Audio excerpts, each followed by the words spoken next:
Goeienaand aan julle almal, welkom aan elkeen van julle en welkom ook aan die kykers en ek hoop julle gaan julle safety belts vas hê, julle calculators uit vanaand, julle IQ opgestoot, myne moet ek nog opstoot. Want vanaand gaan ons op 'n stadium 'n bietjie wiskunde doen en moenie worry nie, die antwoorde is ook daar, maar die wat wiskunde wil doen kan dit weet jy kan dit double check, jy kan bietjie bekyk of ek nou dit reg gedoen het. En so maar voor ons begin, kom ons bid saam. Liewe Heer, baie dankie vir hierdie ongelooflike profesie wat ons vanaand gaan kyk. Waar dit presies voorspel het dat wanneer U op hierdie aarde sou wees en wat U hier sou doen en wat is die groot taak wat U as die Messias op hierdie aarde vir ons sou kom doen het. En ons sê dankie en ons sê dankie dat ons dan met ander woorde 'n toekoms en 'n hoop het vir 'n ewige lewe as gevolg van wat U kom doen het. In Jesus se naam. Amen. So die messiaanse profesie en sy ewige verbond. Die feit dat Jesus gekom het aarde toe is die rede hoekom ons 'n ewigheid agter jou naam kan skryf. Jy kan, want dit kan verniet vir jou gegee word as jy dit kies, as jy dit kies. Gisteraand het ons gekyk na Daniël 2 en ons het gesien dat Babylon vanaf 2600 jaar terug al die voorspelling hardloop so deur die eeue en ons het gesien Babylon was daar, Mede en Perse is hierdie twee armpies, die Mede en die Perse, ek weet nie wat sien was die Friste nie, maar op die einde was die Perse bietjie sterker geword. Goed, in die begin was die Meders bietjie sterker en toe word Perse bietjie sterker. En die Mede en Perse en dan is dit die Grieke en dan is dit Rome en dan is dit verdeelde Rome wat ons vandag sien as Europa, in sy 10 ingedeel en toe die Romeinse Ryk val, het hulle in 10 opgedeel, 10 koninkryke. En daardie 10 koninkryke het ons gisteraand gesien, waarvan daar nog 7 oorgebly het, wat vandag nog daar is. Daar's nog kleintjies, die oorloë goedjies het ook plaasgevind, maar 3 van hulle is heeltemal weg. En maandag aand gaan ons sien hoekom is hulle weg. Hulle is heeltemal van die geskiedenis van die aardbodem afgevee en vandag sien ons net geskiedenis goedjies van hulle wat oorgebly het. En dis wat ons gisteraand nog gekyk het, fenomenaal hoe die Here die toekoms kan sien. Omdat Jesus is die skepper God, die God van tyd. En hy is die ene wat op die einde gesê het, en op die einde gaan ek julle kom haal. Maar intussen gaan ek kom as die Messias. En dis wat ons vanaand gaan na kyk. Hoekom het Jesus gekom? Hoekom het hy gekom? Het jy 'n Messias nodig? Het jy 'n Messias nodig? En dis 'n goeie vraag. Immanuel, God met ons. Het ons 'n Immanuel nodig? En dis 'n vraag wat jy vir jouself moet vra. Baie keer wil mense graag die ewige lewe hê. Maar hy besef nie hy het eers 'n Messias nodig nie. Waarvoor het ek 'n Messias nodig? Wat is die doel van 'n Messias? Wat is die doel van die Messias? Hoekom het ek hom nodig? En ek wil graag eers vanaand kyk na die hoekom. Nou ek weet nie van julle nie, maar ek het eendag wakker geword. Ek was ek dink so 16, 17 en ek het in Pretoria Aanlyn gebly. En ons het daar gebly en ek was daar in Oeverkruin Hoërskool. En ek onthou, ek het wakker geword en toe eendag besef ek, maar ek het nie gevra, nommer 1, om hier te wees nie. Ek het dit nie gevra nie. Ek het nie gevra dat my pa moet Jacobus Louis wees nie. My ma Hendrina Cecilia. Ek het nie gevra nie. Ek het nie gevra om 'n Jordaan te wees nie. Ek het dit nie gevra nie. Ek het nie gevra om op daai stadium met ek so lekker lang, middelpaadjie gehad, die haar was die middelpaadjie het nou net breër geword, maar op daai stadium was dit nog net 'n enkel streepie. En ek het nie gevra om die ou haartjies te hê en die kroesies hier aan die kant. Weet ek of die kroesies nie, daar is seker een van die verkeerde, toe maar kos los dit daar. Maar goed, die punt is, daar is allerlei verhale en ek vermoed is die Franse kruisies aan die kant en dit is die Duitse lang haartjies aan die bokant. Ek weet nie, maar ek het nie gevra om te sukkel met spelling, of sukkel op spelling, dis wat was my ding. Ek het wiskunde was my ding, maar die spelling was nie my ding op skool nie. En ek dink julle dalk eendag dieselfde vraag vir jouself gevra. Hoekom die favourite vraag ek dink van my skoonsis Christel is, hoekom kon ek nie nog ryker ouers gehad het, jy weet. Maar in elk geval, net 'n ou grappie. Die punt is, hoekom is ek in hierdie huis gebore? Maar verdere dieper vrae is, ek onthou, ek was standaard 7. Toe het ek allerlei dingetjies gedoen om geld te maak. Ek wou net geld maak, want ek wil 'n motorfiets koop. En ek het allerlei dinge gedoen, en op die einde van die dag het ek R3000 bymekaar gemaak. Nou, in daar in die 1990s rond was R3000 nogal, jy kon 'n motorfiets koop met hom. Jy kon 'n motorfiets koop. En ek kon een keer vir 4,5 en ek het nog so 'n bietjie gespaar en toe sê my ouers, nee. En toe sê my pel, man, hoekom koop jy dit nie op my broer se naam nie, en dan het jy motorfiets. En ek dink, joh, dis 'n slim plan.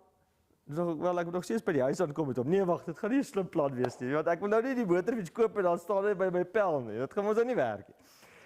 In elk geval, my pa het nee gesê. En toe sê ek nee, ek gaan vir my 'n rekenaar koop. En dis waar die liefde vir rekenaars ontwikkel het. Ek later BSc rekenaarwetenskap geswat. En toe besluit ek gaan vir my rekenaar koop 'n rekenaar. En toe kom daar 'n vriend van my swaar, op daai stadium my sussie se boyfriend. En hy sê, weet jy wat, ek kan vir jou 'n verskriklike lekker rekenaar kry.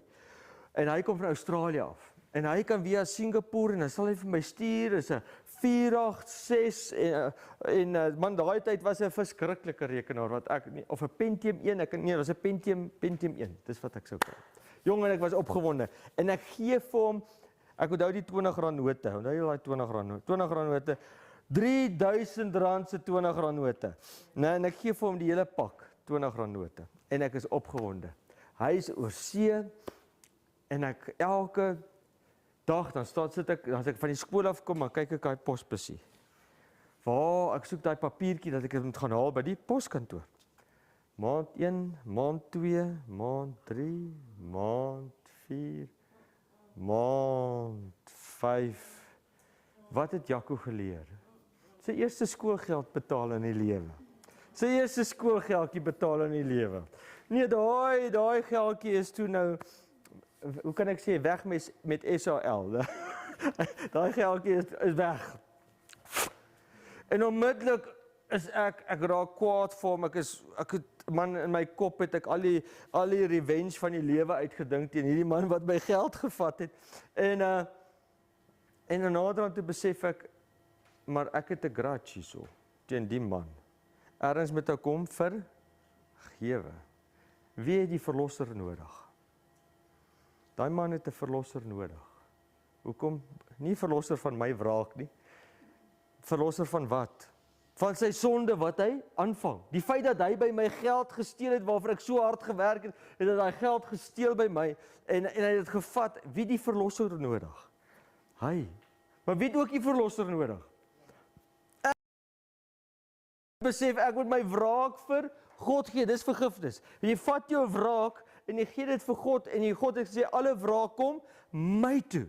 En daai wraak wat jy vir God gee, weet jy, hy sal regverdig oordeel. Hy ken die hele prentjie. Dalk het die ou honger gehad. Ek weet nie wat is die storie nie. Nie dat honger altyd steel regverdig nie, maar God sal regverdig oordeel.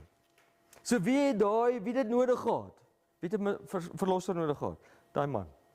En ek het daai verlosser nodig gehad.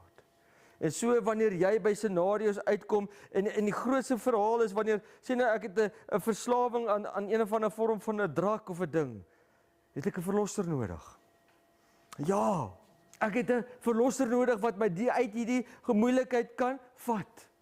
Wanneer het jy nog 'n verlosser nodig?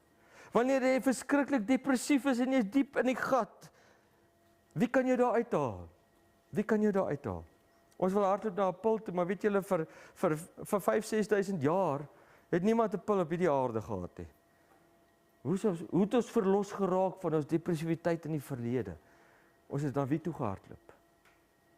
Na God toe gehardloop. Met ander woorde, het ons 'n verlosser nodig van ons sondes en ons uitdagings in hierdie lewe. Verseker. Kan ek myself verander? Toe ek weer sien, laaste storie van myself, ek was 11 jaar oud. Toe trek ons vanaf Richards Bay af Welkom toe. Nou met julle weet die verskil in temperatuur, né? Nou soos daar van Richards Bay was dit heerlik warm by die see, het ons gebly, toe trek ons al die pad Welkom toe. En dan kom daar by Welkom aan en ek sal nooit vergeet nie, die eerste net na die wintervakansie het my ouers nog nie vir my 'n trui gekoop vir die skool nie. Ek weet nie hoekom nie. Maar daai eerste dag toe ry ek met -2 dae uit. Met 'n kort by hempie na skool toe. Daar ry ek tot daar by Noordewil Laerskool. Dis waar ek was. En ek vertel vir daai lot 'n wolhor storie van Richards Bay, tonnels onder die grond daar by die hawe. En ek het hulle hierdie storie vertel vir 'n week of 2, vir 'n hele rukkie. Ek kan nie onthou presies hoe lank nie. Tot een dag, een ouetjie vir my sê, "Ag man, jy praat bog." En hulle vang my uit. Die wiel draai. My liegstorie word uitgevang. En ek leer 'n les daar. Onmiddellik verloor jy jou vriende en vertroue. Wie het 'n verlosser nodig? Ek het 'n verlosser. Van wat? Van my kwaad praat, my nonsens, my leuns wat ek outomaties vertel. Jy word gebore in hierdie verhaal. So wanneer ons besef, ons het 'n verlosser nodig van ons, vir wie en wat ons is, die dag wanneer jy jou kind slaan en jy sien die kind daar lê, dan besef jy, wat het ek nou aangevang? Dalk is jy die een wat geld gesteel het en jy wonder, hoe het ek hierdie R500.000 gesteel? Wat het my besiel om dit te doen? Wat het my besiel om my vrou te verneek? Wat het my besiel om dit te doen? Hoe het ek by die punt gekom, dan besef ons, en hoe ouer ons word, hoe meer ken ons die verhale van wat ons het 'n verlosser. Ek het iemand nodig wat my kan vernuut maak. Want ek wil so waar nie in hierdie lyf vir ewig leef nie.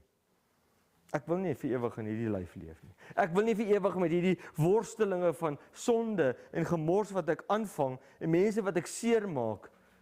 Hoekom wil ek aanhou leef in so 'n scenario waar niemand jou vertrou nie? Het ons 'n verlosser nodig. Die laaste wat ek wil sê waar ek 'n verlosser nodig het, is wanneer jy by 'n oop graf staan. En jy kyk, dink net vir jouself, jy het geen hoop gehad nie. En daai kus is besig om daar af te gaan. En daar is geen hoop na hierdie dood nie. As daar niks is nie. Hoe ongelooflike einde is dit dan nie? Maar as jy in God glo en daar's hoop na die graf, dan besef jy, as gevolg van 'n verlosser, het ek hoop na hierdie graf. Het ek hoop na hierdie graf. Kom ons lees, 2 Timoteus 1 vers 9 tot 10. Wat ons gered en geroep het met 'n heilige roeping, nie volgens ons werke nie, maar volgens sy eie voorneme en genade, wat ons van ewigheid af in Christus Jesus geskenk is. Maar wat nou geopenbaar is deur die verskyning van ons verlosser, Jesus Christus, wat die dood tot niet gemaak het en lewe en die onverderflikheid aan die lig gebring het deur die evangelie. Met ander woorde, hier is dit. Hier het ons, God het die dood oorwin. Dankie tog, die dood is nie meer die einde nie. Dankie tog. Nommer 2. Hy het ook die ongeregtigheid. Daai goed wat ons besef net gou een ding. Ons kan nie dink of ons gaan hemel toe met 'n hart vol sonde nie. As ons nie verander kan word nie, hoe gaan ons in die ewigheid deur sulke verdriet gaan wat ons nou het? Dood en moordslag en vernekery en leuns en ouers wat nie geëer word nie. Ek bedoel, en 'n begeerte. Wil jy in so 'n wêreld, is dit hemel? Nee. Wie moet verander word? Ek en jy. Ek en jy moet verander word. En natuurlik, al daai skibbejakke wat vir jou soos 'n tentpen lyk, wat jy in die grond in wil slaan. Hulle almal moet verander word. Ons almal moet verander word. En dis wat die Here kom beloof het. Kom ons lees verder oor dit. So het ons 'n Messias nodig. 1 Petrus 1 vers 19 en 20, maar met die kosbare bloed van Christus, soos van 'n lam sonder gebrek en vlekkeloos, wat wel voor die grondlegging van die wêreld vooraf verordeneer is, maar in hierdie laaste tye vir julle geopenbaar is. Met ander woorde, die loon van die sonde is die dood. Met ander woorde, wat is die loon? Ek weet julle daar agter sê nie, my loon is dit of my loon is dat nie. Maar die loon van die sonde beteken, wat is die gevolg van sonde? Wat is die uiteinde van sonde? Dis hoekom ons doodgaan. Want die einde van sonde is die dood. Inteendeel, elke sonde wat ons doen, breek ons psigies af, emosioneel af, al hoe meer en meer, tot waar ons wegkwyn. Dit breek ons af. Dis hoekom ons doodgaan. Die loon van die sonde is die dood. Maar nou het die Here in ons plek gesterf. Dis waaroor protestantisme gaan, Christendom. Ons kan nie sê katolieke nie, katolieke werk op 'n ander stelsel, hulle het 'n merietestelsel. Hulle sê Jesus het net kom sterf en hy het soveel goeie dade en hy meriete, dis soos 'n skaal, sien hulle dit, en hoe meer meriete jy het, kan die skaal oorgedraai word na die ander kant toe en dan gaan jy hemel toe. Van hulle vage vuur af kan jy hemel toe gaan. Jy moet eers bietjie gaan brand. So hulle werk op 'n ander stelsel, maar hier, dis hoekom Martin nie erop gestaan het, want hy sê nee, dis as gevolg van Jesus het in my plek, vir my plek, by sondes gesterf. Ek hoef niks te betaal meer nie. Ek hoef niks meer te betaal nie. Maar met die kosbare bloed van Christus, soos van 'n lam sonder gebrek en vlekkeloos. Want so lief het God die wêreld gehad, dat hy sy enige gebore seun gegee het, sodat elkeen wat in hom glo nie verlore mag gaan nie, maar die ewige lewe kan hê. Dis 'n mooi vers, né? Ek dink ons ken hom. Maar ken julle vers 17? Net die volgende vers. Want God het sy seun in die wêreld gestuur, nie om die wêreld te veroordeel nie, maar dat die wêreld deur hom gered kan word. Ons is klaar veroordeel, ons is so gebore. Ek het van nature gelieg. Al my kinders het van so groot af het ek hulle probeer leer van die 10 gebooie en die dinge, moenie jok nie, steel nie, al die goed. Weet julle, hulle klik eers hier by 5 jaar oud, wat beteken 'n leuen? Ek het dit nie geweet nie. Dan probeer ek vir hulle verduidelik, maar hulle verbeelding wêreld en die werklikheid is so de mekaar, hulle weet self eers wat is reg nie. Hier by 5 rond, dan begin die brein by mekaar kom van, dis wat waar is en dis 'n leuen. Hulle kan nie lekker onderskei nie. Die sielkunde wys dit ook vir ons al vandag uit. Hulle kom eers op daai ouderdom waar hulle kan agterkom wat is jok en wat is nie. Ons is gebore in sonde. Van nature doen ons hierdie gemors. Maar die Here het gekom om in ons plek te sterf en hy wil ons nie veroordeel, hy wil ons red. Hy wil so graag ons herskep, hy is ons skepper en ons herskepper. Dit is die nuwe verbond, julle. Die nuwe verbond is, hy sal ons kliphart uithaal, hart van vlees gee. Die nuwe verbond sê, hy sal, in Hebreërs sê dit, hy sal sy gebooie op ons harte skrywe. Daar's hoop. Hy kan ons verander in 'n nuwe mens, dis wedergeboorte. 'n Nuwe mens te wees, wat nie meer wil jok nie, nie meer hierdie goedjies wil doen nie. So hoe die val plaasvind, kom ons kyk net so oomblik daarna. In Genesis sê dit, 2 vers 16, en hier kom die belofte. Dit is baie belangrik vir ons om vanaand die belofte konsep te verstaan. En die Here God het aan die mens bevel gegee en gesê, van al die bome van die tuin mag jy vry eet, maar van die boom van die kennis van goed en kwaad, daarvan mag jy nie eet nie. Want die dag as jy daarvan eet, sal jy sekerlik sterwe. My vraag aan julle is, wat het die duiwel vir jou gesê? Die duiwel het gekom en die slang, het hy gesê jy gaan sterf? Nee. Toe sê die slang vir hom, jy sal gewis nie sterf nie. Dis sy eerste leuen en tot vandag toe sê hy, as jy doodgaan, nee, gaan jy gaan nie sterf nie. Dis sy groot leuen. Maar God weet dat as julle daarvan eet, julle oë sal oopgaan sodat julle soos God kan wees deur om goed en kwaad te ken. Nou op 'n manier is dit waar. Die volgende is onwaar dat jy soos God sal wees, maar wat is die hele New Age verhaal?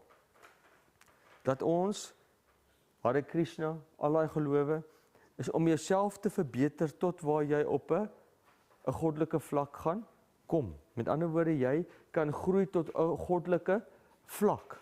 Dit is jou doel om basies God te word. En met die reïnkarnasie konsepte wat hy op die tafel gesit het, is dit waarheen jy streef. Jy wil graag in die volgende lewe al beter word tot waar jy dan nou illuminate. Jy gaan na 'n volgende vlak en jy word God. En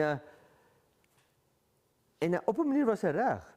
Nou weet ons sy hele filosofie hardloop rondom, Satan se filosofie hardloop rondom die yin-yang konsep. Die New Age konsep. Alles wat goed is een sirkel, dan is daar wit, julle ken daai fisiekie, en dit is swart kolletjie. En 'n swart en 'n wit kolletjie. En op die einde alles wat goed is, het 'n bietjie sleg in. En alles wat sleg is, het 'n bietjie goed in. En ons vind onsself sonder bekering, dis vir ons leef. Al my beste motiewe, my beste wat ek wil wees, het altyd 'n selfsugtige redetjie by. Met ander woorde, ek doen iets vir jou sodat ek ook ietsie kan kry. Met ander woorde, liefde het 'n voorwaarde, ek wil ook ietsie hê. Dis nie onvoorwaardelik nie. Dis nie die agape liefde wat van God afkom nie. Nee. Dis 'n liefde wat ek het gegee, so ek soek nou ietsie. Ek soek ietsie ook. Daar's altyd 'n selfsugtige iets wat bykom. En dis hoe hierdie verhaal werk. Al is dit hoe goed is daar 'n bietjie sleg of baie sleg, maar dan sê hulle dis vir my soos die COVID se ek kan nou nie vreeslik teen die masker praat nie, maar vir die ander so doeleindes moet ek hierdie vreeslike ding op my lyf sit. Nou, dit was 'n slegte ding volgens my, maar hy het 'n bietjie goed in, want hy kan jou die ander nou beskerm, sê hulle, jy verstaan. So daar's altyd iets goed en iets slegs en iets slegs en iets goed. En dit is sy filosofie en hy probeer die hele wêreld volgens hierdie konsep hardloop. Maar God is net goed. God het net goed en goedheid wen altyd op die einde. So toe sê hy dit. Nou, Eva was mislei deur die slang, maar Adam was nie mislei nie. Adam het geweet wat hy doen. Hy het besef, maar eider gaan ek my vrou verloor, of ek moet ook eet. En dan verloor ek haar nie. Toe roep die Here, God, na die mens en sê vir hom, waar is jy? Waar is jy? En hy antwoord, ek het u geruis gehoor in die tuin en gevrees, want ek is naak. Daarom het ek my verberg. En hy sê, wie het jou te kenne gegee dat jy naak is? Het jy geëet van die boom waarvan ek jou beveel het om nie te eet nie? En die mens antwoord, die vrou. Kyk die eerste ding. Hulle het agtergekom hulle is naak. Tweede ding, wat het hier begin? Hulle het gevrees. Waar kom vrees vandaan? Vrees is direk eweredig aan sonde. Wanneer is jy bang? As iemand ander enige sonde op jou wil toepas, soos inbreek of steel, as jy bang. Of as jy iets stouts gedoen het, dan is jy bang vir die gevolg. Met ander woorde, ongelukkig deesdae, wat is die grootste rede vir mense om op te staan in die oggend? Is vrees. Vrees dryf die meeste van ons. Hoekom dryf dit ons? Want as ek nie werk toe gaan nie, gaan ek nie eet nie. Met ander woorde, wat dryf my? 'n Vrees. Daar's 'n onderliggende vrees omtrent vir alles in hierdie lewe. So vrees het waar begin? Saam met sonde het vrees begin. En die mens antwoord, en dan beskuldiging, die vrou wat u my gegee het. Nou, hulle leer ons vandag in sielkunde, 'n swak man sê altyd die fout lê by sy vrou of by iemand anders of iets anders. 'n Sterk man vat die verantwoordelikheid op homself en hy maak dit reg. Hierdie man, hy het nie sielkunde gehad. Hy het gesê, hierdie vrou. En die vrou het gesê, dis die slang. né? En dan kom die Here en hy gee die messiaanse profesie se heel eerste ene. En hy sê in vers 15, 3 vers 15. Ek sal die vyandskap stel tussen jou en die vrou, dis nou die slang, en tussen jou saad en haar saad. So met ander woorde, ewe skielik kom daar 'n skeiding. Die wat vir Jesus gekies het, en die wat vir die Satan gekies het. Met ander woorde, jy het 'n keuse in jou lewe. Wie is jou meester? Wie is jou meester? Is either die Here se kind of is die duiwel se kind? As kies, daar's niks in between nie. As jy nie glo nie, is jy outomaties aan daai kant. Want jy's gebore in daai kant. Maar jy het 'n keuse op die einde van die dag. Jy moet jy kies in die lewe, wie gaan jy volg? En hy sê, tussen jou saad en haar saad. So hier's 'n wrywing wat voorspel is. Hy, hoofletter hy, okay, maar dis ook die begin van die sin, maar dit is Jesus. Hy sal jou die kop vermorsel en jy sal hom aan die hakskeen byt.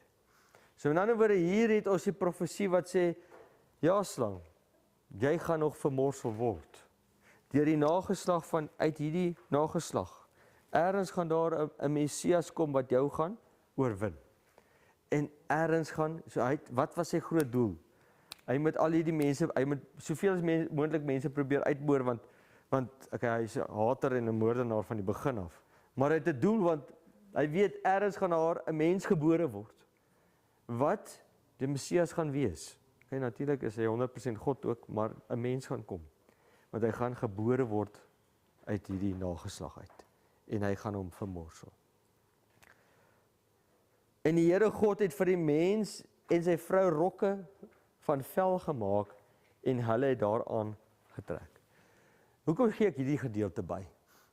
Want die Here het gesê die dag as jy eet van hierdie boom sal jy sekerlik sterwe. Het hulle dood gegaan daai dag?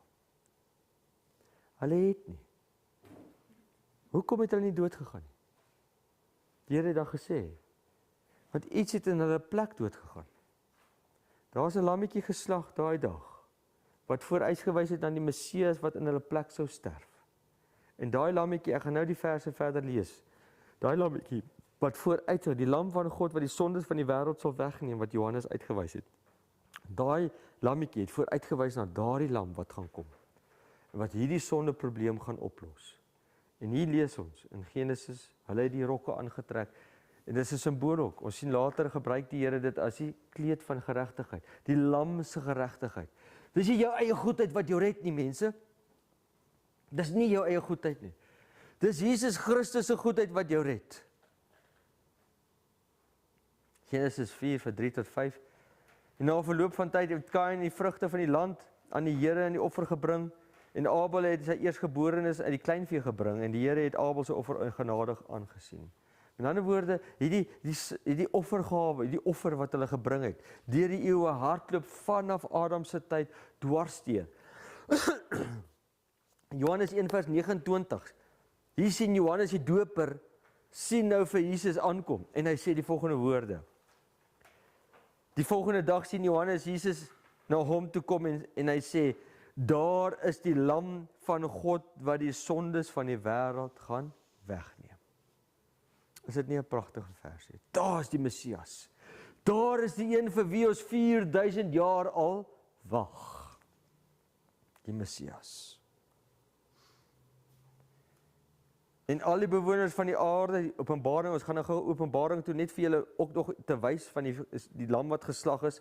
Al die bewoners van die aarde sal hom aanbid, almal wie se naam nie van die grondlegging van die wêreld af in die boek van die lewe van wie? Van die lam wat geslag is, geskrywe is nie. Met ander woorde, die lam wat van die grondlegging, van die begin van die wêreld, van voor die begin van die wêreld is daar 'n boek van die lewe gemaak en daar is gesê en gekyk vooruit en almal se name is daarin en as jy God nie kies nie, dan word jy daar uitgehaal. En hierso staan dit van die lam van wat geslag is. Met ander woorde, van die begin af. Die Here beplan het, die aarde beplan het, het hy gekyk na hierdie aarde en hy het gesê, maar ek wil mense maak, na ons gelykenis. En hulle het beplan en gekyk en hulle het besef, maar as hulle hierdie mense gemaak, gaan hulle val. Want van die grondlegging van die wêreld af het hulle gesien, maar hier is 'n probleem wat op pad is.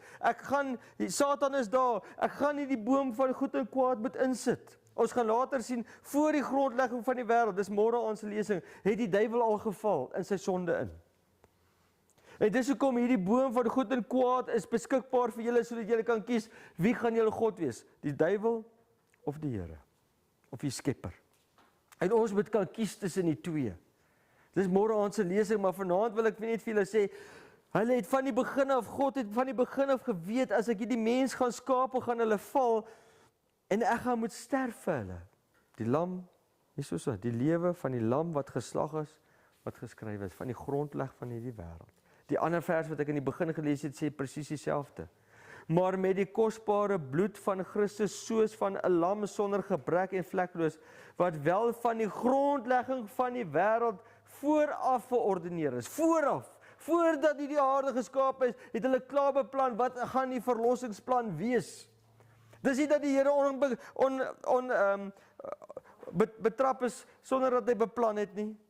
Nee, hy het geweet, hy het vooruit gesien, hy het geweet dit gaan gebeur, maar hy het in die ewigheid gekyk en gesê, ek kan nie sonder oom André gaan nie.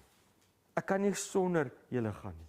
Ek kan nie sonder hierdie mense gaan nie. Ek wil graag hulle verlos in 'n ewigheid, eerder 'n ewigheid saam met hulle, en ek gaan saam met hulle op 'n stadium, gaan ek suffer en ek gaan vir hulle sterf, maar eerder dit is wat ek sonder hulle moet leef, vir 'n ewigheid.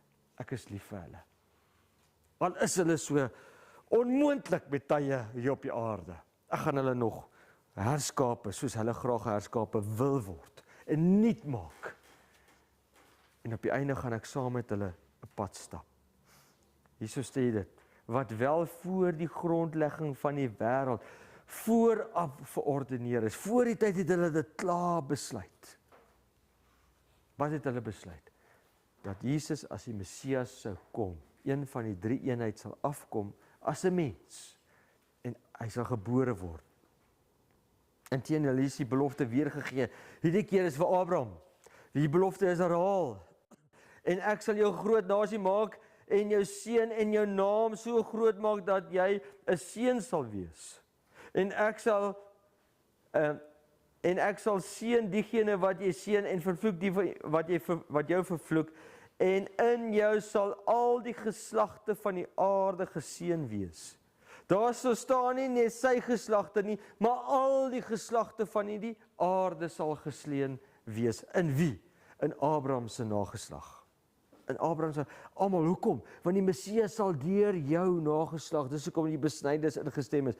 Deur jou sal daar 'n Messias kom vir elke volk, taal en nasie. En verder het God aan Abraham gesê, maar jy moet my verbond hou, en jy en jou nageslag van geslag tot geslag. En wat is hierdie?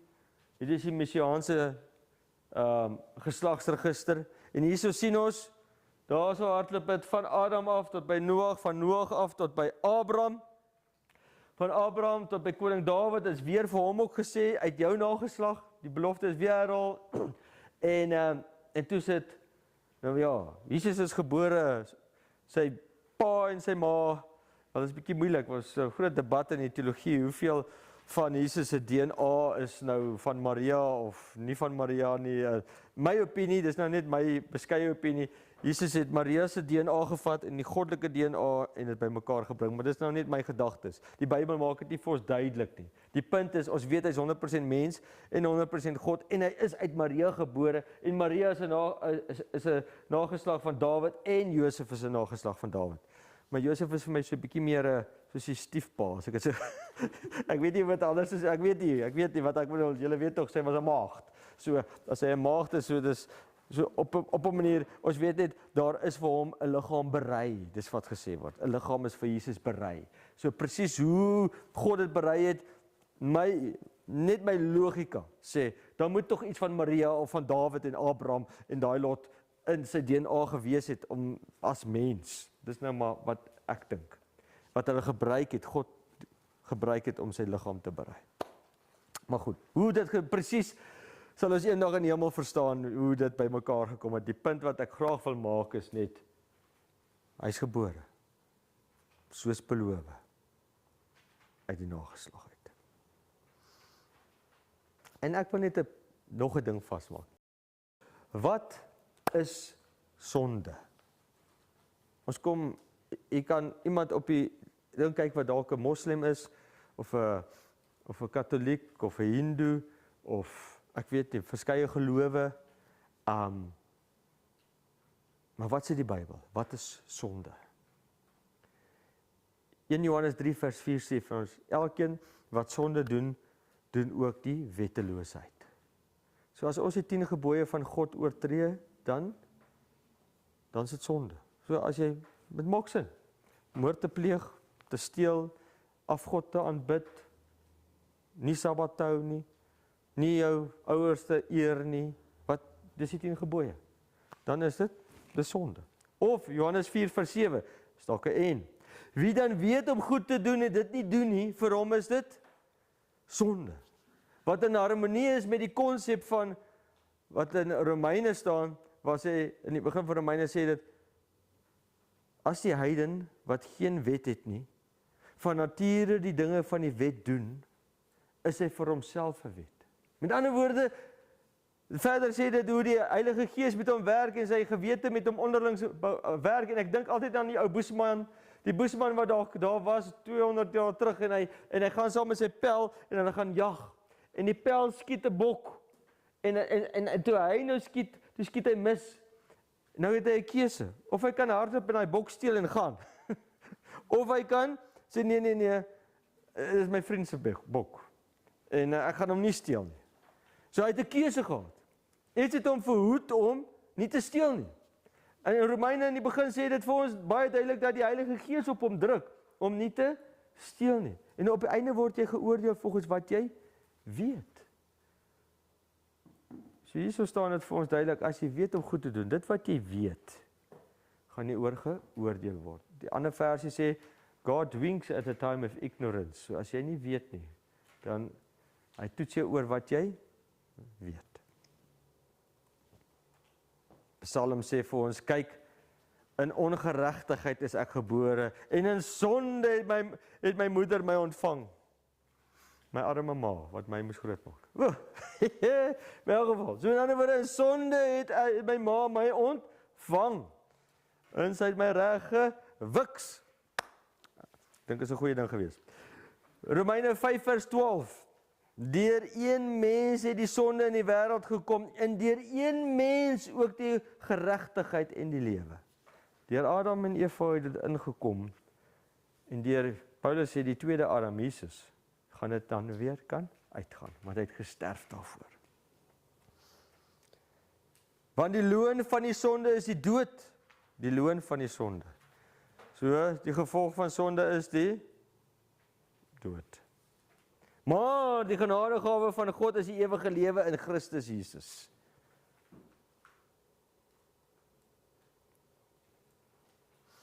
Goed, kom ons kyk dan nou.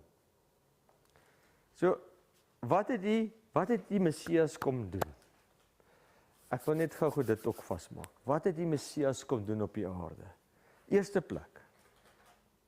Hy is in alle opsigte versoek soos ons. Die duiwel het gesê, maar weet jy wat? Dis onmoontlik vir 'n mens om die wet van God te onderhou. Dis onmoontlik. As ek jou gaan versoek, dan gaan jy val. Verseker. En hy het vir Adam en Eva laat val. Okay, met 'n versoeking. En toe kom Jesus, en hy is in alle opsigte versoek net soos ons. Inteendeel, nog moeiliker. Want daar was nie, niks het die duiwel teruggehou met Jesus nie. Met ons word versoek volgens ons krag, wat ons het. Jy gaan nie bo jou kragte versoek word nie. Maar Jesus daar was geen filter vir hom nie. Dat niks gestop nie. Niks het hom gestop, vir die Satan gestop nie. Sy versoekinge was baie strenger. En het hy geval? Maar Jesus sê dit. Maar een wat in alle opsigte versoek is, net soos ons, maar sonder sonde. Het hy ooit geval? Nee. So met ander woorde, wat was hy eers doen? Hy moes versoekings deurgaan en hy moes vir die heelal wys, dis moontlik om die wet van God te onderhou. Want hy hou die wet van God namens ons ook. Want hy gee sy geregtigheid vir ons. Tweede, as 'n mens die Messias die wet van God kon onderhou, in ag neem dat alle dinge, alle magte van Satan het hom versoek met al die helse slinksheid en onderduimsheid, met alles wat hy het. Maar hy kon nie val nie. Hy het nie hy kon val, maar hy het nie. Die tweede is hy die dood oorwin. Want soos hulle almal in Adam gesterf het, so sal hulle ook almal in Christus lewend word. So het Jesus opgestaan uit die dode, in die liggaam. Ja, hy het. So dis die tweede ding. Ek gaan nou vinnig deurhardloop. Die derde ding. Duiwel se werk tot niet gemaak. Hy wat die sonde doen, is uit die duiwel, want die duiwel sondig van die begin af. Vir hierdie doel het die Seun van God verskyn, om die werke van die duiwel te verbreek. Hoeveel mense het hy duiwelbesetenis het hy gered? Almal wat na hom toe gekom het. Hoeveel mense wat siek was, het hy gesond gemaak? Almal het hy gesond gemaak. Inteendeel, hoeveel mense het bekeer en hom gevolg en begin om goed te doen in die lewe?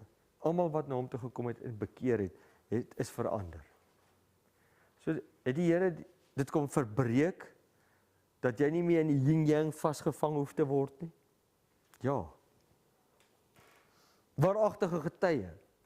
Nou ons het elkeen van ons het 'n godsbeskouing. Die godsbeskouing word as jy klein is baie sterk ontwikkel en is baie keer gekoppel aan hoe jou pa was. Het hulle uitgevind. So hoe jou pa opgetree het, dis hoe jy God baie keer sien. So as jou pa net gewag het dat jy, as jy iets fout doen, dan looi hy vir jou. Dan dink jy God is so. Net jy dink die Here wag net vir jou om 'n foutjie te maak. Dan straf hy vir jou. So hy kan nie wag om jou te straf nie. Maar dis nie die God wat ons in die Bybel kry nie. Hy is nie so nie, hy is lankmoedig en hy verdraagsaam en hy help ons. Hy straf op 'n stadium. Moenie dink hy straf nie. Maar nou die wêreld het 'n vermoë gekry of hy is die God wat jou graag in die hel wil werp en jou heeltyd wil verbrand, of hy is aan die ander kant 'n God wat so liefdevol is dat hy niks kan doen nie. So partykeer het ons lewe ons beskouing van God is partykeer so wyd verspreid van 'n genadeloose God tot of 'n totale genade God wat nie eens weet hoe om te straf nie. Die Bybel het 'n balans tussen die twee. Hoekom sal hy genade hê as hy nie kan straf nie? Want dan hoef hy nie genade te gehad het, hy kan net daar wees. En dan het hy mos nie, genade beteken dat ek moet jou straf, maar ek is genadig met jou tot op 'n punt. Ek bedoel in die Ou Testament praat hy altyd van nee, daai nasie se beker is nog nie vol nie, beker van ongeregtigheid. En wanneer hy vol is, dan gee hy vir daai nasie, dan straf hy die nasie. Dis wat ons sien. So hierso dat die waaragtige getuie beteken, nou weet ons wie's werklik, wie is God. Ons kan die Bybel lees en ons kan sien wie is hierdie God. Hy wat my gesien het die Vader gesien. Met ander woorde, nou kan ons begin sien wie is God. Hy is die beeld van die onsienlike God. Want in hom woon al die volheid van die Godheid liggaamlik. Is dit nie 'n pragtige versie nie? Die hele Godheid liggaamlik in Jesus.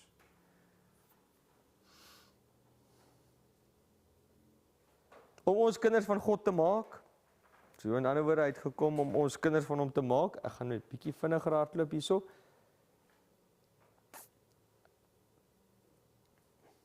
Vervulling van die profesie. En dis waar ons dan nou is. Lukas 24 vers 44. Dit is die woorde wat ek met julle gespreek het, toe ek nog by julle was. Dis Jesus wat hier praat. Dat alles wat oor my geskrywe is in die wet van Moses, dis die eerste 5 boeke, en die profete, en die psalms vervul moet word. Moenie dink dat ek gekom het om die wet of die profete te ontbind nie, tot nie te maak nie, nee. Ek het nie gekom om te ontbind nie, maar om te vervul. OK, so hy het kom wys wat beteken dit om die wet te onderhou. Hy het dit vervul. Hy is die wet. Inteendeel sy karakter en die wet sy eienskappe is dieselfde. Vir ewig, liefdevol, genadig, ten volle. So hier sien ons baie interessante ding. Hy het gekom om die profesie te vervul. Nou, daar's oor die 300 voorspellings in die Ou Testament van Jesus, van die Messias. Oor die 300. Nou daar is 'n oomie met die naam Peter Stoner, Dr. Peter Stoner. En Dr. Peter Stoner, ek het die boek hier Science Speaks, het gaan kyk wat is die waarskynlikheid dat hierdie voorspellings wiskundig kan waar word in 'n persoon. So hy het nou nie al 300 gevat nie, hy vat toe 8 en dis hier die 8 het hy gevat. Gebore in Bethlehem, vooraf gegaan deur 'n boodskapper, dis nou Johannes die Doper, sou in Jerusalem ry op 'n donkie, sou verraad ervaar deur 'n vriend, sou verkoop word vir 30 stukkies geld. Geld sou gebruik word om die pottebakker se veld te koop, sou stil bly voor sy aanklaers, sou gekruisig word met hande en voete deurboor. Okay, so dis die Ou Testament se voorspelling en daar is die Nuwe Testamentiese vervulling. So vat hy nou hierdie 8 en hy kyk wat is die kans. En hy sien dis 1 uit 10 tot die mag 17. Nou 'n miljoen het 6 nulle, so dis net 6. 'n miljard het 9 nulle. 'n biljoen het 12 nulle. Okay, so ek moet nou nog 5 bylas. Daar was nog nie soveel mense op hierdie aarde nie. Okay, en dis net van 8. Die waarskynlikheid dat een mens al hierdie profeseë in een mens vervul kon word. Net 8 van hulle, nie die 300 nie, net 8. Die waarskynlikheid is 1 tot die mag 17 nulle. En toe gaan hy 'n bietjie verder, toe vat hy 48 van hulle en hy werk toe wiskundig uit. Hy en al sy studente, hy het 'n hele klompie studente gehad, 600 studente by die universiteit en hulle vind toe uit met 48 voorspellings te vat. Die kans dat daai 48 in een mens kan waar word is 10 tot die mag 157. Dit klink vir my soos 'n Zim-dollar, né oom? Ja. En dan word daai nulle hardloop net aan en aan en aan. Ek bedoel die kans is menslik onmoontlik. Ek praat nou van net 48 van die 300 voorspellings. Ek praat nie eers, ek bedoel jy moet nou hierdie nog met 6 maal. So die kans dat daar 'n Messias kon wees wat al die voorspellings waar maak, is menslik totaal onmoontlik. En dan reken hulle nog nie eens in die feit dat jy uit die dode moet opstaan nie, want dan is dit soos geen kans nie. Daar's net ek wil daai waarskynlikheid sal vir ewig die nommertjie sal net hardloop. Daar's net geen waarskynlikheid nie. So hier het ek maar net 'n klompie nog van julle ek sal dit op die PDF vir julle gee, nog voorspellings. Hy sal gelykenisse praat, hy sou gekruisig word, hy sal wonderwerke doen, sy kleed sou 'n lot oorgegooi word, sy bene sou nie gebreek word nie, en hy sou sterf as die paaslam. Ek bedoel daar is net nog en nog en nog en nog. So het hy die profeseë vervul. Ja. Nou gaan ek oor na die tydprofesie toe, die tydprofesie. En julle gaan my moet verskoon, ek het nog 20 minute nodig vir hierdie ene. Dis bietjie wiskunde en so aan.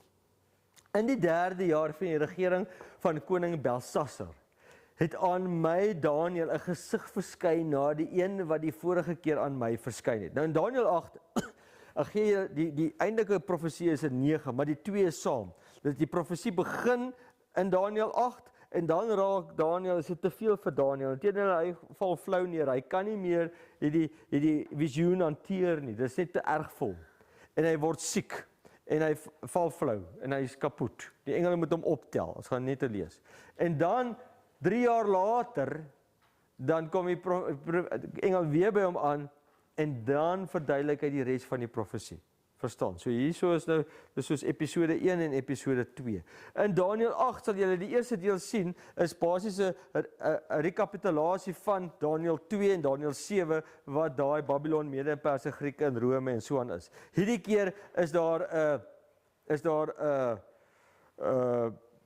'n skaap met 2 horings, wat Mede en Perse voorstel, die 2 horings is die Mede en die Perse, en hy sê dit in vers 20, so ek dink dit nie uit nie, vers 20 sê, en die skaap is Mede en Perse. En dan Griekeland kom tweede daarna, en Griekeland is 'n ram met 'n gebok met 'n groot horing aan die voorkant, en hy kom van die weste af, presies, onthou julle van die Griekelandse kant af, kom hy in, en hy hardloop dwarsdeur, en hy stamp met sy groot voorhoring, die eerste koning, Alexander die Grote, en dan op 'n stadium, dan breek hy af. Alexander gaan dood op 30, en daar kom 4 horings uit, en wie's dit? Dis die 4 generaals wat by hom oorneem. So, dis nie waarop ek wil fokus vanaand nie. Ek wil nie fokus op daai deel, ek wil op 'n ander deel van hierdie profesie fokus, maar ek wil julle net die agtergrond gee, waaroor gaan Daniël 8, hy verduidelik weer eens, Babylon, Mede en Perse, Grieke, en dan gaan hy oor na Rome toe, maar dis nie die fokus vanaand nie. So, ek gee net gou vir julle daai agtergrond. Dan vers 10, en dit het groot geword tot by die leer van die hemel, en sommige van die leer, naamlik van die sterre op die aarde laat val, en hulle vertrap. So met ander woorde, hier kom hy in Rome se tyd in, en hy sê,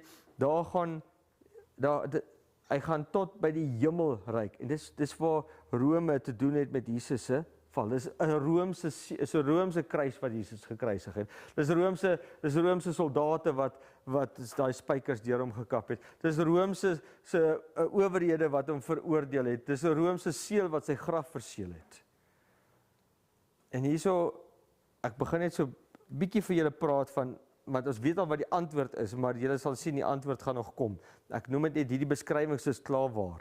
Selfs tot die vors, hoofletter V, van die leer, het dit groot geword, sodat die voortdurende offer hom, hoofletter, ontneem en sy heilige woning neergewerp is.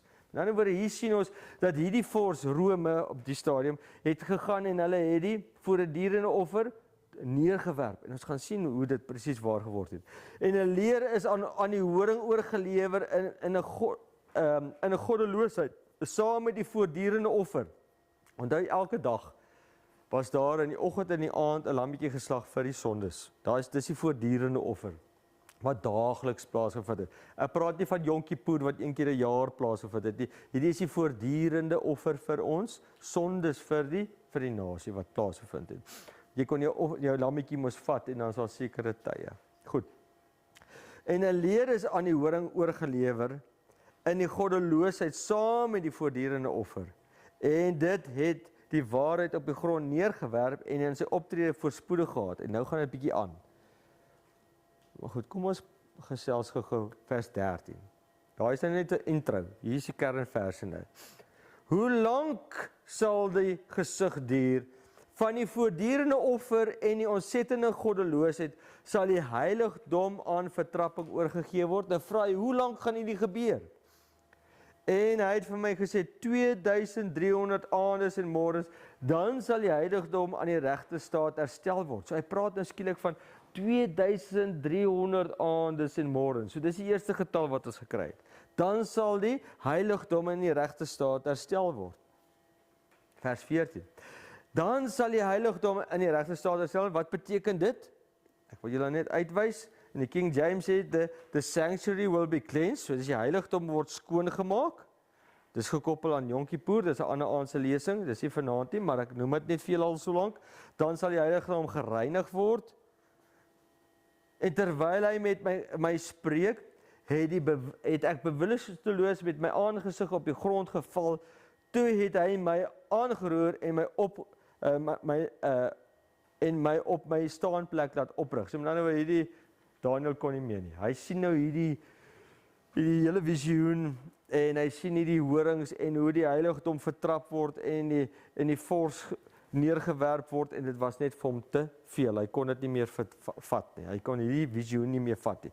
Ek weet julle is nou in die grys. Wat is al hierdie goeters? Dit gaan nou begin duideliker word. Hoor, gee my net so 'n oomblik kans.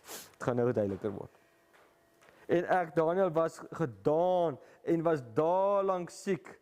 Daarna het ek opgestaan en die werk van die koning gedoen en ek was verstom oor die gesig, maar niemand het dit gemerk nie. Alraai, so met ander woorde, hy was siek, hy was nou gedaan en hulle los hom toe. Ou Gabriël los hom toe. Tot hoofstuk 9 en dis 3 jaar later. So 3 jaar later, maar voor ons dit doen, 2300 aandes en môres. Dis dae. In Afrikaans is dit plain dae.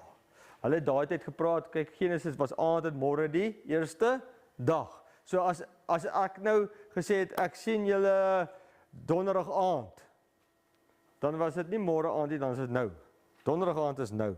Want wat gebeur is, as die son sak, as dit aand word, dan is dit die volgende dag. So in hulle gedagtes, donderdag aand is nou, nie woensdag aand nie. Maak dit sin? Ek hoop, verstaan jy, so, as jy byvoorbeeld vir hulle sê, in daai tyd gesê het, sien jy donderdag aand, dan beteken dit eintlik in ons taal woensdag aand.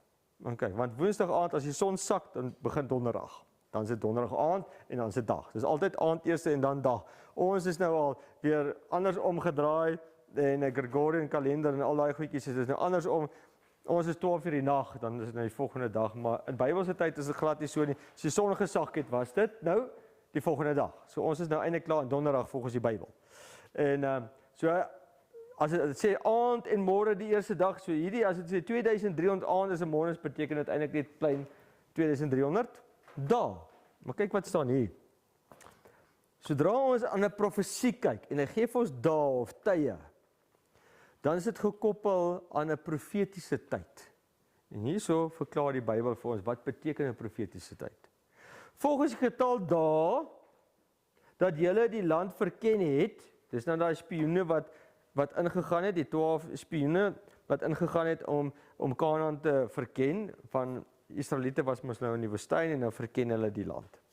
Volgens die getal dae dat julle die land verken het, 40 dae, vir elke dag 1 jaar moet julle ongeregtighede dra, 40 jaar. OK, so hier het ons dit nou. 'n Profetiese dag is gelyk aan 1 letterlike jaar. Ons lees dit op 'n ander plek ook, Esegiel. En jy het my hierdie dag klaar is, moet jy vir 'n tweede keer op jou regterkant gaan lê en die ongeregtigheid van die huis van Juda dra. 40 dae lank vir elke jaar lê ek jou 1 dag op. Jesus het ook gesê, ek gaan vir 3 dae werk. En hy het vir 3 jaar gewerk. So in ander woorde, as hy profetiese taal praat in die Bybel, onmiddellik is 1 profetiese dag is gelyk aan 'n letterlike jaar. Maak dit sin? Kom ons kyk of dit uitwerk. So 2300, as dit dae vat, 1 week is 7 dae, 7 jaar. 7 weke sal 49 dae wees, is 49 jaar. 62 weke, ek noem dit spesifiek hierso, want dis al hierdie getalle gaan julle nou sien in die profesie. 434 dae is 434 letterlike jare.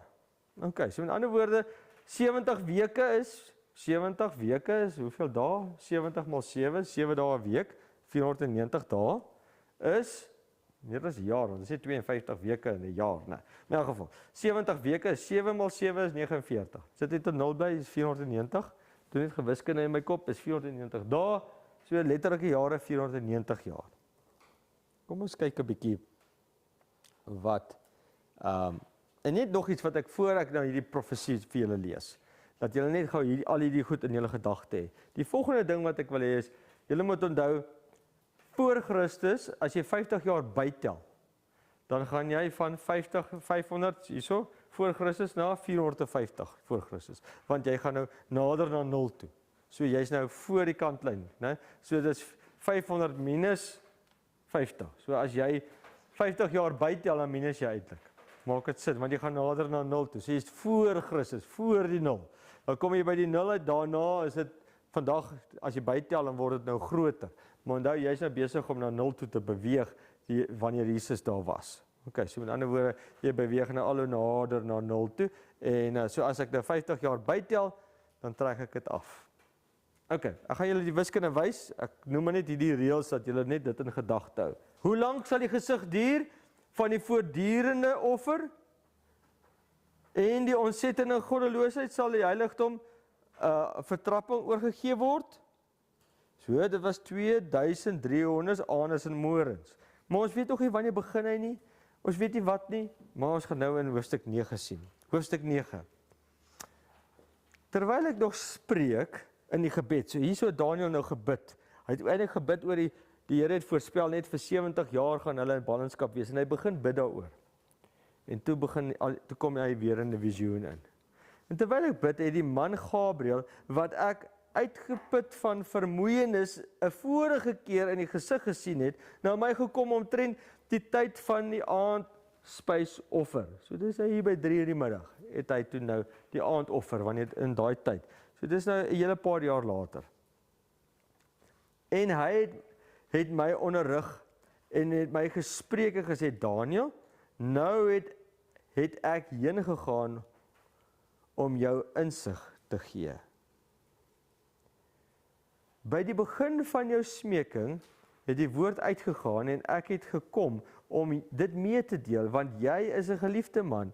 Gee dan ag op die woord en verstaan die gesig. Nou gaan ons die 70x7 konsep kry. Volgende vers. 70 7-talle oor jou volk en jou heilige stad bepaal. 70 7-talle. So 'n 7-tal, 70 van hulle, is 490 van hulle, soos 490 profetiese dae, 490 jaar, is vir jou en jou volk gegee. So die Israeliete, vir julle gee ek nou 490 jaar. Bepaal. Nou daai woordjie bepaal gaan ons nou na kyk, dit beteken, dis afgesny, dis bepaal, dis determined. En dan word afgesny van wat? Van daai 2300. Is 490 vir julle gegee. Om die goddeloosheid te voleindig. Met ander woorde, die goddeloosheid van Israel gaan 'n piek bereik. Wanneer die goddeloosheid van Israel 'n piek bereik? Sekerlik toe hulle Jesus gekruisig het. Né? Maak dit sin? Julle gaan nou sien, is presies dit. Maar ek noem dit maar net. In die maat van die sonde vol te maak en om die ongeregtigheid te versoen. So die sonde word vol, maar daar's ook versoening wat nou plaasvind. Wat het op die kruis plaasgevind? Hoekom het ek alles oor die kruis vir julle vertel? Van versoening, van die hele verhaal dat Jesus in ons plek sou sterf. Dis die versoening wat moet plaasvind. So dan word die maat van die sonde is nou volgemaak, maar die versoening ook. En om die ongeregtigheid te versoen, en om ewige geregtigheid aan te bring, en om gesig en profeet te beseël, en om wat hoogheilig is te salf. So hier is iemand wat gesalf word ook, wat hoogheilig is.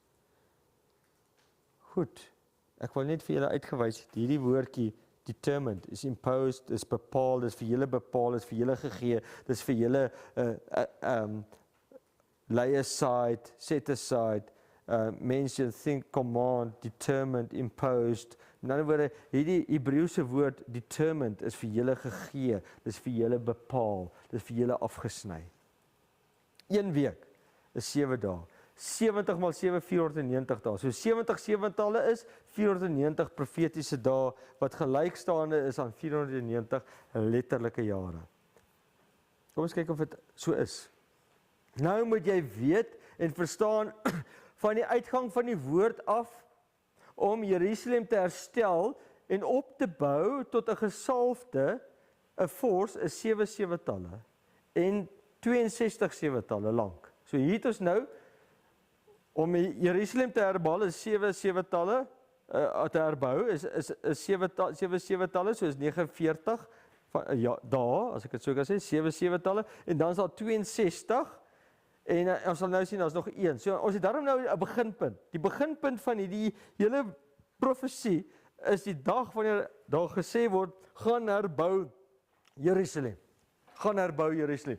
Dis ons beginpunt. Dit help veel, ons het 'n jaar profesie, maar ons weet nie waar begin hy nie. Die Bybel moet tog vir ons sê waar begin hy.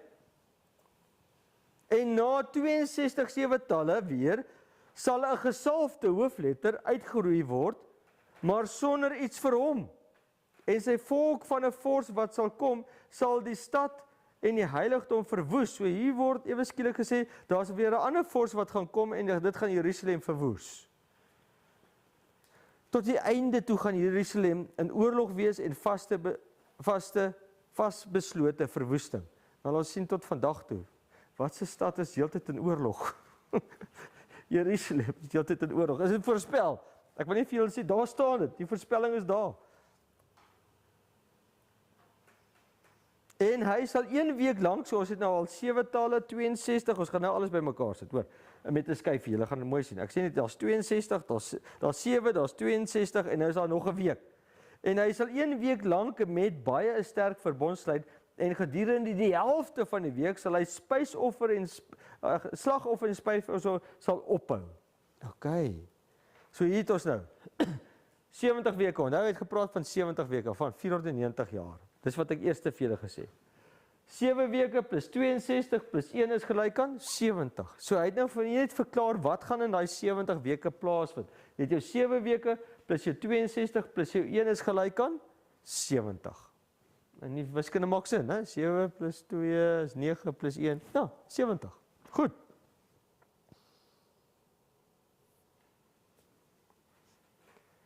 Okay, so dit is van die uitgaan van die woord dat Jerusalem herstel moet word, op te bou tot by gesalfde. So van daai woord. Nou het ons 'n probleem. Daar's 3 keer in die Bybel hierdie. Eerste was dit Kores, en nou julle ons het vir julle vertel gisterand van Kores. En toe is dit Darius, die Grote. En toe is dit Artasasta.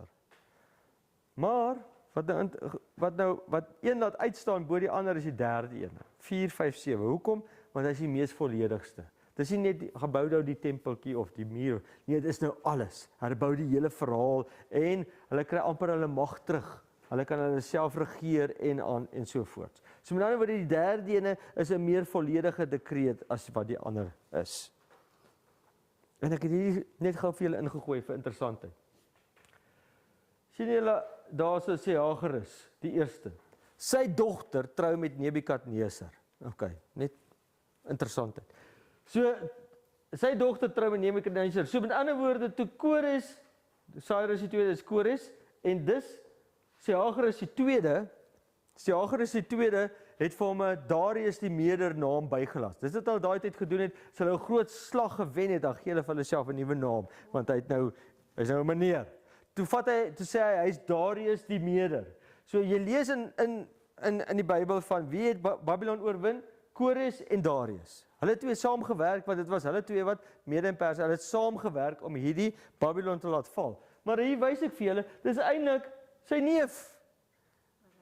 Belsasar was familie van hom. So hy het heel moontlik toe hy 'n kind was, Jagerus en Kores het hulle in Babylon rondgespeel, maar dis familie. So dis alles familie, is 'n familie twis, as ek dit so kan sê. En hulle gaan en hulle oorwin dit. En wat interessant is van Kores, julle kan nou sien Perse, Kabyses en Mandanai, hulle kind is Kores. So hier kom die Meders en die Perse by mekaar en dis hoekom ek het vir julle gesê hy is die kroonprins van al twee. En dan wat interessant is daar's Darius the First the Great. Nou hy is een van die ouens wat mos nou 'n dekreet uitgesit het, Xerxes en Artasasta. Nou Xerxes, wie is dit? Dis nou die dis basies eintlik die, as ek reg onthou, die Griekse naam. Daai is Ester se man. Dis Ester se man daai en dis haar seun wat op die einde van die dag vir hulle gesê het, gaan en herbou nou. Sien julle hoe kom alles by mekaar? Daar's Ester in die prentjie. So sy seker vir Artasasta bietjie aangemoedig en gesê man, en natuurlik sy en Esra was pels, hulle het in dieselfde plek, albei was Jode, hulle het saam in dieselfde paleis gebly en hulle twee het natuurlik hom toe op die einde oorreed en gesê man, betaal vir die man, stuur dit terug, herbou die hele stad, doen die hele verhaal. En so Ester is daar. Daar weer Kores was weer vriende met Daniel. Daniel het vir Kores die manuskripte gaan wys en gesê, kyk wat het Jesaja voorspel van jou. En op die einde het hy omtrent sy hele skatkis leeggemaak, dat hulle die eerste keer kan gaan om die tempel te gaan herbou. En hy het homself arm gemaak sodat hulle kan. Op die einde dis hoekom hy ook 'n herder genoem word, 'n tipe van Christus. Kyk, dis 'n hele ander lesing om te kan gee. Maar Kores is 'n tipe van Christus. En want hy het hulle teruggestuur om Jerusalem te herbou, hy het homself leeg gemaak en daar's 'n hele klompie ander. Die punt wat ek wil maak is, dis baie interessant 'n bietjie om die geskiedenis te sien en te sien hoe waar Ester in die hele lot inpas. Goed. En dit is die afskrif van die brief wat koning Artasasta, dis nou Xerxes, ek bedoel Artasasta is nie Xerxes, hy is Artaxerxes in Engels, gegee het aan Esdra, die priester, skrifgeleerde en die dis nou maar net die herbouing daarvan. Okay, goed, kom ons gaan aan, kom ons hardloop 'n bietjie vinniger. En hulle kon dit toe gaan herbou, julle kan dit op julle eie tyd lees. En dan, hier sien ons 457 voor Christus is die dekreet gegee en hulle gaan nou in die hele verhaal te herbou. 49 jaar later is die herstelwerk van Jerusalem klaar gebou. Dus die mure is gebou, die tempel is oorgebou en die mense leef weer voort. Dis voorspel, dis die eerste 7 talle. Dan is daar 62, né? Onthou dis die 7 talle en dan is daar 62 7 talle lank, sal dit herstel en opgebou word met pleine en slote, maar tye van benoudheid. Onthou Esra met sy swaard en sy moes hy die hele verhaal laat gebeur. Okay. So dan, tot op 'n gesalfte, sal dan nog 62 7 talle wees. En 62 bytel, by die 408, dan kom jy op 27 na Christus aan. Wat het in 27 na Christus plaasgevind? Jesus is gedoop. Jesus is gedoop in 27 na Christus. Die gesalfte. Jesus word gedoop. En daar kom 'n stem uit die hemel en sê, dit is my geliefde seun in wie ek welbehae het. Met betrekking tot Jesus van Nasaret, hoe God hom gesalf het, die gesalfde, met die Heilige Gees en met krag. Wanneer was die gesalfde daar? 27 na Christus. Maar dis nie al nie.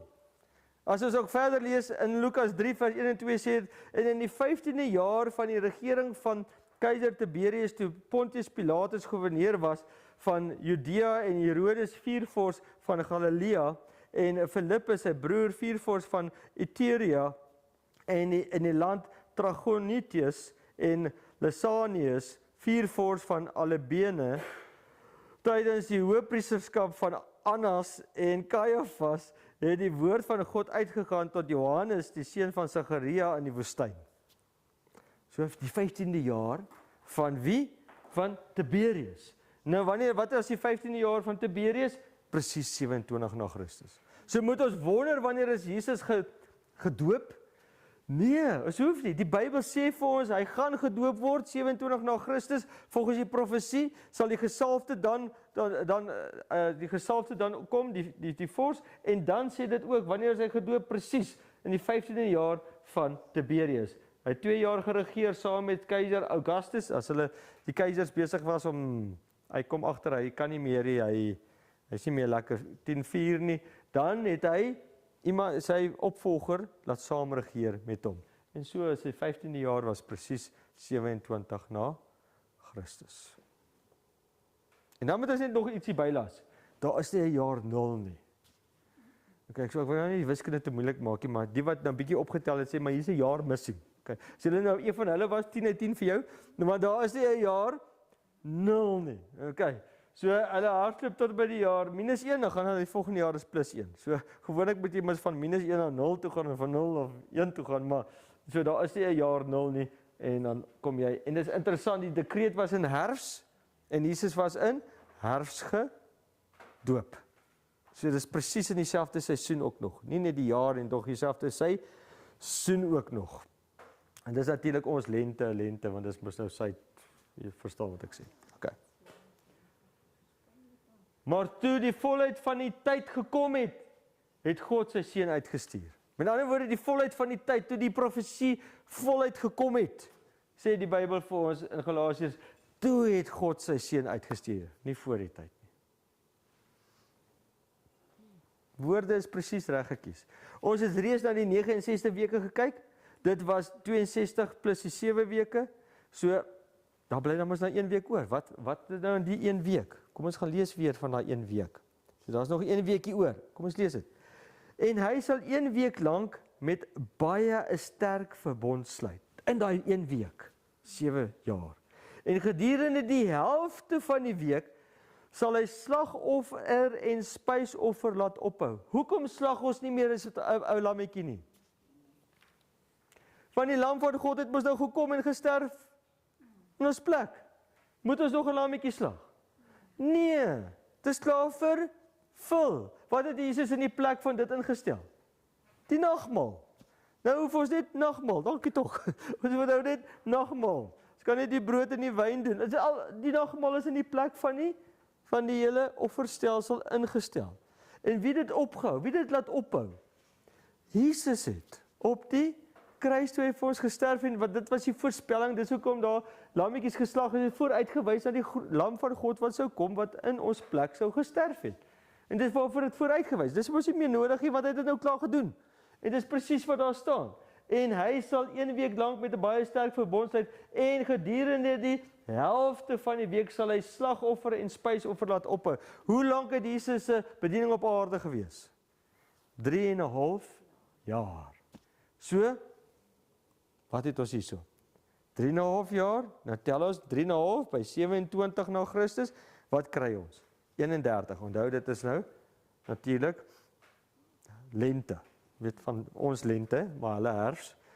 3,5 jaar later kom ons dan in die begin van 31 na Christus uit. Wanneer is Paasfees? Begin van die jaar, né? So in ander woorde, daai 3 maande plus die 3 maande tot by Paasfees is 'n halwe jaar. Okay, maak nie so 'n bietjie veel sin. Ek praat dalk nou te veel. So met ander woorde, 27 plus 3 is mos 30. Okay. Plus 'n halwe, nou kom ons by 31 na Christus. Maar omdat ons nie van die begin van die jaar nie, ons hardloop vanaf lente af. Maak dit nou sin.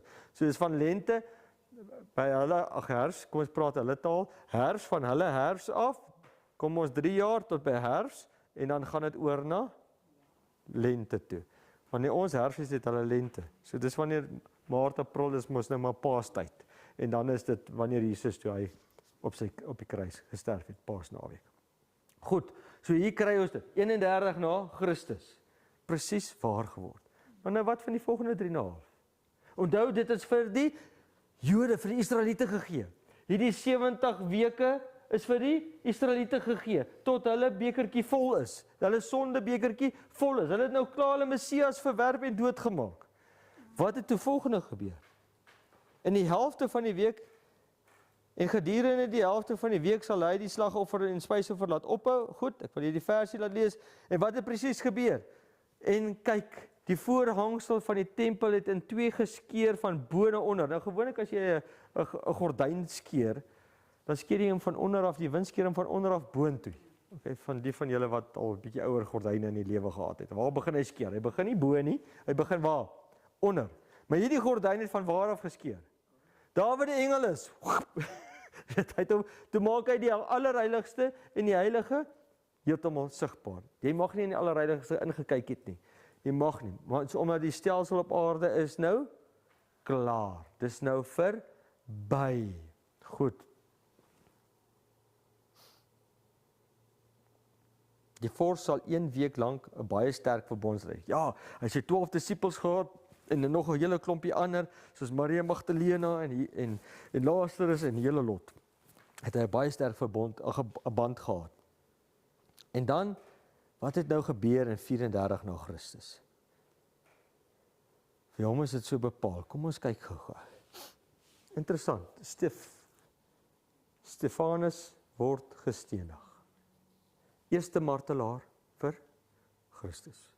Eerste een van sy volgelinge wat doodgemaak is as gevolg van hulle geloof. So nou het die Jode nie net Jesus doodgemaak en hom verwerp nie, maar tog tot sy diensknegte wat gestuur is na hulle toe, om hulle te oortuig, het hulle nou doodgemaak. So nou is daar 'n totale verwerping van die Messias en sy kerk. Het hulle nou verwerp. En die Here, en hy roep, ontvang my gees. Direk daarna wat gebeur? Paulus en Barnabas het vryheid gespreek gesê, dit is noodsaaklik dat die woord van God aan julle eers verkondig moes word, sê hy vir die Jode. Aangesien julle dit egter verwerp en julle self die ewige lewe nie waardig ag nie, kyk ons wend ons tot die heidene. Onthou julle vir ou Petrus, hy lê lekker in slaap daar by die kusdorpie. En die volgende oomblik wat gebeur, hy kry 'n visioen van 'n klomp onreine diere. Onthou julle dit? En dan sê die Here vir hom, eet. Dan sê hy, nee, ek wil dit eet nie, nee, sê ek dan nooit doen nie. Dan sê hy vir hom, eet. En dan sê hy, nee, dan 2 keer het hy hierdie, want hy nou goed eet. Hy sê, ja. En toe hy nou wakker word, toe kom die onreine heidene daaraan. En hulle klop en sê, asseblief kom verkondig vir ons. En hy sê, o, ek verstaan. U wil hê ek moet na die heidene toe gaan. Ek moet vir hulle, by hulle gaan, na die onreines toe gaan. En hy vir hulle verkondig. En hy begin dit te doen. En hy begin vir hulle te preek. Met ander woorde, die tyd waar Die eerste 3,5 jaar van verkondiging was vir die Jode. En toe verwerp hulle nie net Christus nie, maar ook wat hy gestuur het. Onthou Jesus het tot in sy gelykenisse vertel van hoe die hulle eers die eienaar van 'n stuk grond en toe stuur hy sy seun en toe eers ander, toe sy seun, toe word dit verwerp en almal op die einde sal hy kom. In elk geval. So met ander woorde, wat ek probeer sê is die Here het vir 490 jaar het hy gesê die is afgesny, bepaal vir die Israeliete, vir die Jode. Maar daarna, nou kan julle gaan, nou moet dit vir die hele wêreld gaan. Inteendeel, wat sê dit vir ons hierso? Interessant, okay, voor ek dit nou antwoord.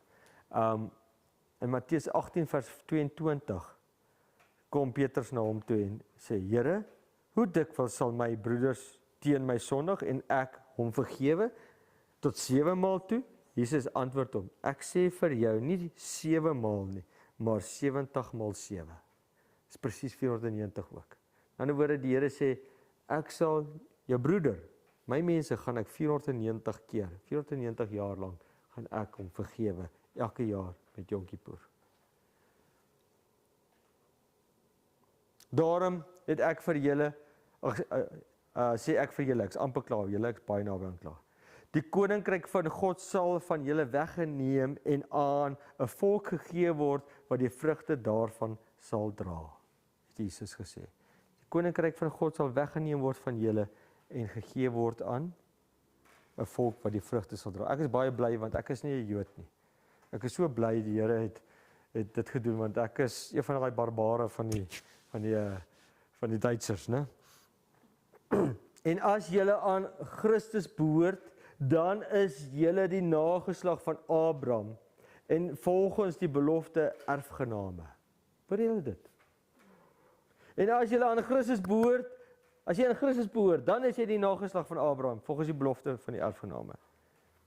En as ons kinders is, dan ook erfgename van God en mede-erfgename van Christus. As ons naamlik met hom ly, sodat ons ook saam met hom verheerlik kan word. En daar Galasiërs was nie 'n klomp Jode nie, dit was vir 'n klomp heidene geskryf. Romeine vir 'n klomp heidene geskryf. Korintiërs vir 'n klomp heidene geskryf. Maar julle behoort aan Christus en Christus aan God.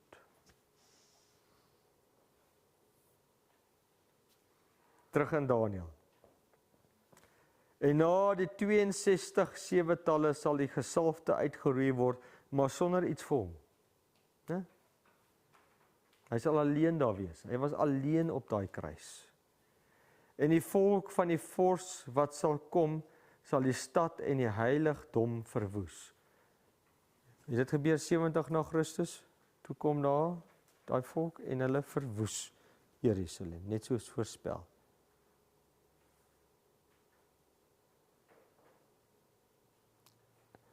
Goed, ek gaan net gou 'n bietjie verder hardloop, my tyd is op. Ek sluit dan af met hierdie 2 skyfies. Gaan dan heen. Maak, dis Jesus wat praat. Maak disippels van al die nasies. Dit sê nie net Jode daar nie. Al die nasies. En doop hulle in die naam van die Vader en die Seun en die Heilige Gees en leer hulle om alles te onderhou wat ek julle beveel het. En kyk, ek is met julle al die dae tot aan die volëinding van die wêreld. So die Here is nog met ons tot vandag toe. So ja, die Messias het gekom om alle versoekinge te oorkom, die dood te oorwin, die duiwelse werk tot niet te maak, die waaragtige getuie te wees van wie God is en wat waar is, om ons kinders van God te maak en die profesie te vervul. Die Emmanuelgangers het saam met Jesus gestap net na die opstanding. En hulle stap die tweeetjies en hulle is so jammer dat Jesus dood is. En Jesus kom en hy stap saam met hulle en hulle sien nie dis hy nie. En hulle besef nie dis Jesus nie. Dis al skemer en en hulle nooi hom toe in om by hulle te eet en hulle praat oor die kruisiging en alles en toe begin Jesus hulle verduidelik van al die profesieë wat vervul moet word in hom, in Jesus. En toe hy dit doen en toe hulle sou bid vir die kos, toe gaan hulle oë oop en hulle besef maar dis die Messias. So hoe het Jesus hulle oortuig van dat hy die Messias is? Dit wat ek vanaand vir julle gebring het. Die profesieë. En mag dit ons warm maak in ons harte om te besef, daar's 'n God wat ons geskaap het en hy is die God van tyd. En daar is nie een ander geloof op hierdie aarde wat 'n profesie van tyd het vir hulle Messias. Inteendeel, daar is nie 'n ander een wat ook 'n Messias het wat hom red van sy sondenag, wat vir hom sou sterf nie, en wat 'n profesie het wat wys wanneer hy sou kom en wat hy sou doen nie. Dis net hierdie, want daar's net een God wat die toekoms ken, want die res is nie 'n God nie. Net ons God, Jesus Christus, is 'n God wat die toekoms ken. Liewe Heer, baie dankie dat U gekom het en ons kom red het. Waar ons in 'n sondenag is en ons het al so baie droog gemaak. En ons is so dankbaar dat U gekom het om ons kliphart uit te haal, 'n hart van vlees te gee, ons te help om nuwe mense te word, hergebore te word, soveel so dat ons nie meer wil jok nie, nie meer wil steel nie, nie meer wil doodmaak nie, nie meer wil begeer nie. Ons ouers wil eer. En die eerste 4 gebooie na U toe waar ons nie ander gode wil hê nie, tyd saam met U spandeer nie, U naam uitelik gebruik nie, nie afgode wil aanbid nie. Liewe Heer, ons wil graag dit op ons harte hê sodat ons gereed kan maak om 'n ewigheid te kan leef sonder dood of smarte. En dankie dat U gekom het en vir in ons plek om sterf het. Dankie my God, dankie daarvoor. En dankie vir hierdie versekering van 490 jaar lank se profesie wat presies waar geword het. In U. Saam met die 300 ander profesieë wat onmoontlik was om 'n mens te laat dit kon doen het. Wat ons weer sekerheid vanaand gee dat U is werklik die enigste God in hierdie wêreld. En dis hom is U wat ons wil aanbid en dis U wat ons wil aanvaar as ons saligmaker en verlosser. Dankie. In Jesus naam, amen. Dankie julle.